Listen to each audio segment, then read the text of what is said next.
For me, I mean, from what I see, hip-hop on the West Coast started like 1982, 83, something like that.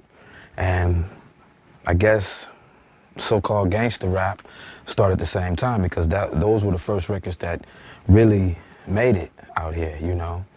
I mean, Ice-T had a big influence on a lot of people out here because he actually started it to me. Ice-T and Schoolie D, actually. Schoolie D had the record PSK out at the time, and Ice-T had 6 in the morning. And these were the only records we were playing because, you know, they were saying things that we could relate to, you know. Were you familiar with the hip-hop scene going back to New York, like, during those years? Like, you know, what was happening, like, with Africa Bambaataa and stuff? Yeah, I was hip to New York hip-hop. I mean, that's where it started, you know what I'm saying? And anybody that doesn't believe that is tripping, straight up. I mean, you got to give props where props is due. They originated it, you know, and it just spread it, and now it's bigger than ever, and it's going to get bigger. Now, do you see a difference between hip-hop and rap? A difference between hip-hop and rap. Do I see a difference? No, you know. Some people in hip-hop are cornier than others, you know, but everybody's out there doing their thing and doing it to the best of their ability, I believe, you know. There are some people, I think, should leave it alone and go get 9 to 5s, you know, but for the most part, it's all the same world. Everybody's trying to do pretty much the same thing. Get in, have some fun making music, and make some money out of it if possible. What are some of, like, the positive aspects that came out of gangster rap? And do you think that it came from, like, the political rap scene that was also happening a little bit? Some of the positive things that came out of it, it's to me, the fact that it existed, you know what I'm saying? Because it gave people something else to do. That everybody that's in hip hop, it gives you something else to do, you know. Everybody's not fortunate enough to be a doctor or a lawyer, you know. Everybody doesn't complete 4 years of college, you know. It gives you something else to do, and it is a job, straight up. It's a straight up job. It's not everything that you see in videos, you know. Most people in videos are fronting anyway. You know, it's not about that. It's about what goes on in here, you know. That's what it's all about. Coming in here, having some fun with your art, making some music, and putting it out there hoping that people are going to buy it. That's the whole fun about it. Because no matter how hard you work in the studio, no matter what you do, you don't know if people are going to dig it, you know. For me, some of the records that I'm real pumped up on that I do are not the ones that hit, you know. You never know, and you never know when you're going to fall off. What do you see as the future of hip-hop? What do I see as the future of hip-hop? I need to call Dionne Warwick or some shit. That's a good question. I think it's definitely going to get a lot better because a lot of people in hip-hop right now are going to a more positive note, including myself, you know. Right now, it's like, it's really up in the air, you know. Everybody's sitting on edge waiting to see who's going to do the next thing, what's going to be the next shit that everybody's going to follow, you know. I've set a couple of trends myself, and everybody follows it. And, you know, other people in hip-hop have done the same thing. Right now, there's waiting for that new person or anybody that's going to come along and say, bam, okay, this is the next shit, you know.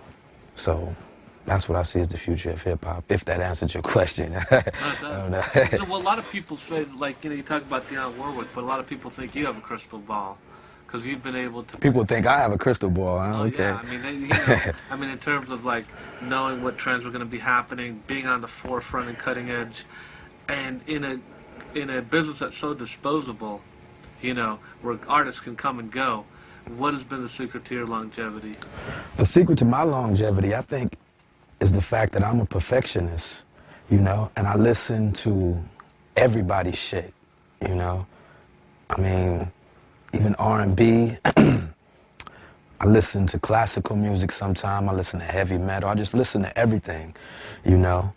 And really, I listen to the whack shit more, you know, because I want to know what not to do, you know, the stuff that's not selling, you know.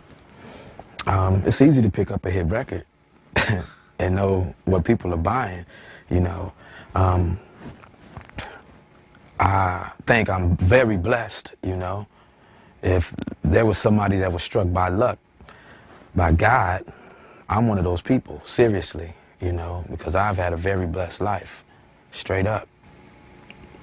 Do you think, like you were talking about also the music for a minute, how does, like there were different elements that were put into hip-hop and rap music in the beginning, then it kind of got away from that a little bit. You know, why do you think some people are limited in terms of their musical input into like what they're listening to? I think people are limited because they're very well influenced by people that's around them or people that's in the media, you know.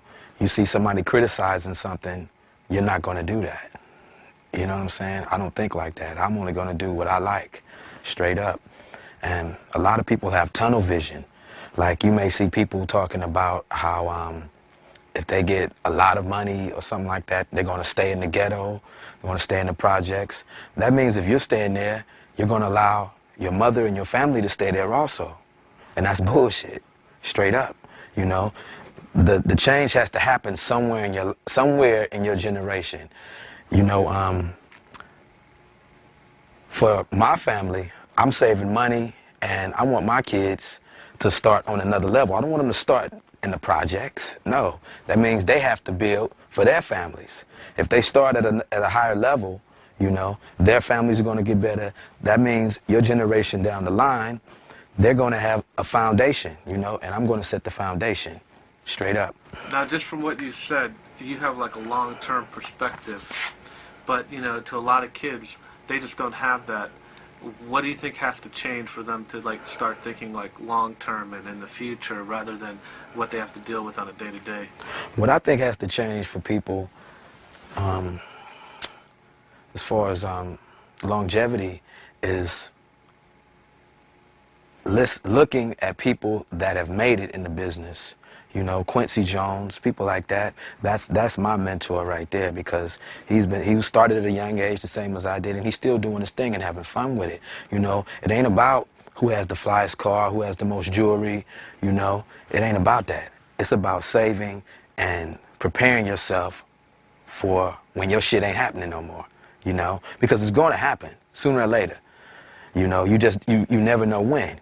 You know, when Dr. Dre falls off, if and when that happens, I'm cool. I'll never have to touch another button as long as I live, straight up. I'm cool, you know? And that's what you have to think. You have to say, okay, I know I'm gonna fuck off some money, so let me put this money over here to fuck off, right? And let me save this. Let me save this. Take care of your taxes, take care of all that shit. You gotta make sure you're prepared when the shit gets thick. What is it about like a certain region that makes the music so important? I think everywhere has to have their own sound. You know what I'm saying? That's what makes it different. That's what makes music different. You know, whether it be hip hop or any form of music. You know what I'm saying? Every place has their own sound. We over here on the West Coast, we have our own sound. We have our own thing. If you're digging it on the East Coast, it's all good. If you're not, it's all good. You know, I make my music for the listeners, just the people that want to listen. You know, people in the South have their own thing, you know. Tell me what it was like the first time you heard your stuff on the radio. Ooh, the first time I heard my stuff on the radio. That's a feeling you can't even describe. It's like having your firstborn and shit, you know what I'm saying? This shit is crazy. And like I was saying, man, it's like no matter how many hit records you've made, no matter how many platinum records, no matter how long you've been in the business, it's nothing like hearing your shit on the radio, straight up. I don't care what nobody say. Oh, I get tired of listening to my cut. You can listen to your shit a million times and be tired of hearing it in your car, everywhere. When it come on the radio, you turning it up, straight up. It's nothing like hearing your shit on the radio because you know thousands of people are listening to it also. This shit is dope.